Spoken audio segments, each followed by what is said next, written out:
Hello everyone. Hi, my name is Danny from Ace Mobility, and yeah, I'm glad to be here. So when I was just seated behind there, I was asking myself, why don't we have persons with disabilities who are actually coming into pitch? Has anyone actually ever thought of that? The biggest problem that persons with disabilities actually have is getting a transport solution that suits them. So right now in the country, public transport is a major service that is used, but then it is in no way adapted for the needs of persons with disabilities. And that's how we bring in Ace Mobility. So at Ace Mobility, we're providing transport for persons with disabilities and people with reduced mobilities. Next slide.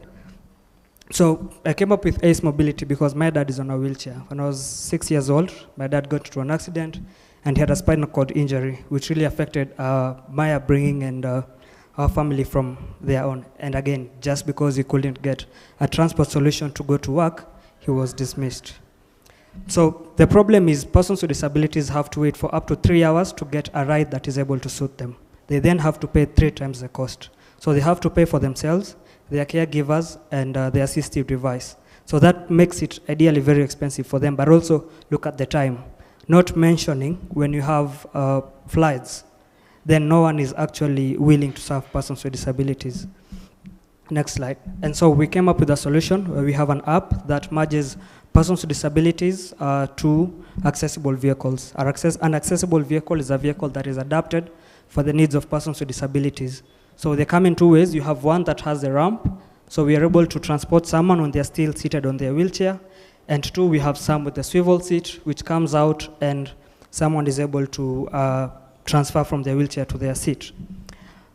Yeah, and it's working. We have been able to serve 4 conferences last year.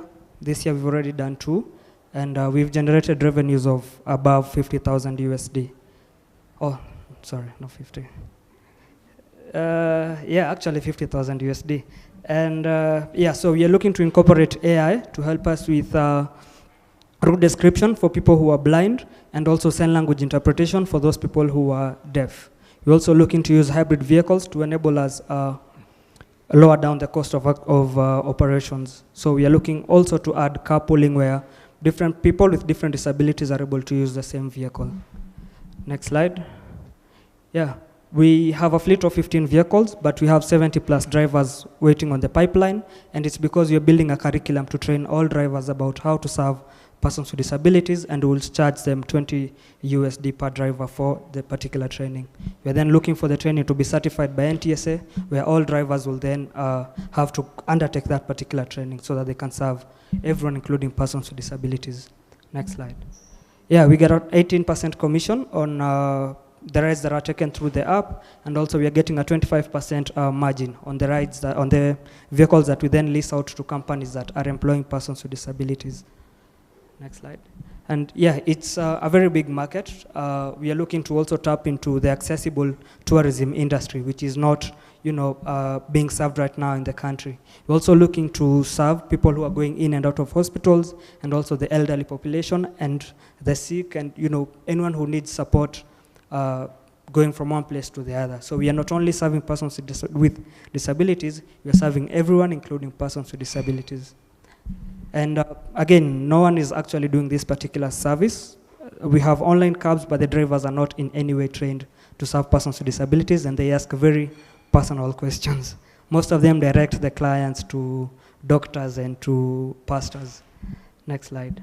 And yeah, we're using partnerships to build on the business. We are partnering with the University of Nairobi, where we should start offering transport even within the school setup for students with disabilities. And again, every student, including a student with disability. And also we are partnering with NGOs that serve persons with disabilities and yeah, the government. So we are looking at different partners to help us scale this particular solution. Thank you very much.